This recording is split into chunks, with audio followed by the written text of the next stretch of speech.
Lekin bizni o'zbek bor-ku, kasalxonada yotib davolanolmaydi. Xabar olaverib bezib yuboramizda. 7 ta qudasi bo'lsa, bir kundan kelsa 7 marta keladi. Aka, uka, opa, singil, qandosh, urug', mahalla, ko'y, qo'ni, qo'shni kuniga 3 mahal mehmon kutadi, kasal. Bizda tehichas degan gap yo'q. Tehichasda kirib keladi. O aka, mumkin emas desam, men qudasimanman, nima deyapsan sen? Ha, qudasi bo'lsangiz 2 soatdan keyin keling, hozir tehichas desa, ovqat sovib qoladi, sen jinnimisan? Shuncha ovqat olib kelyapman-a. Sen aka, mumkin emas desa, men mana olganda chetga chiq, 5 minutda chiqaman, 5 minutda.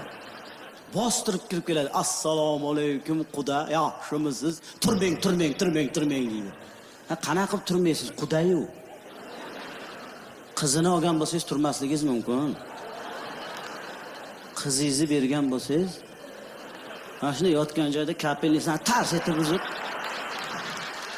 sakrab turib, meni karavatimga o'tiring quda. Keling, mashq o'tiring, iltimos sizdan. Siz-chi desam, men tumbaga o'tiraman mana. Doktor qattiqroq joyga o'tirgin deganda menga. U ham o'tirib olgan, yostiq aralash. Boshqa qo'yadigan yostiqni boshqa joyga qo'yib,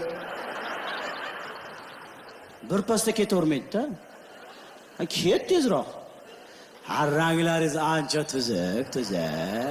Ancha yaxshi. Qatdan yaxshi bo'ladi, o'zi kecha keldik, voy. Hali chene boshlangan ham yo'q. Ketmaydi. Hashao deb kelgun qarang. Shunday chiqsam turibdi-da. Boshladim, u analgin Dimitrol olgan u.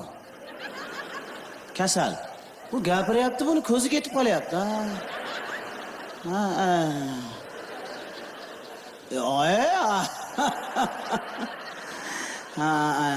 Qarang.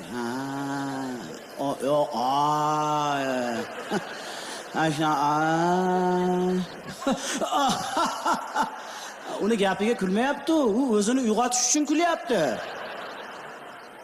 Yarim soat o'tirgandan keyin mayli quda, sizni ham urintirib qo'ymaylik. Ha, urintirib bo'ldingmi? Yana indamay chiqib ketavermaydi. Masjiddan chiqqan kuningiz ertasiga nevaraga sunnat to'y. Bo'ldi, ana odam dars uxlamaydi endi.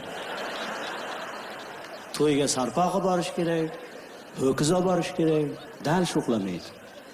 Divaynoyga ham uxlamaydi endi, tamom. Yarim kechasi daraxtayda skemeykada Banisani hovlisida sigaret chekib o'tirgan erkaklarni ko'rganmisizlar? Ha, o'shalarni qudasi kelib ketgan bo'ladi.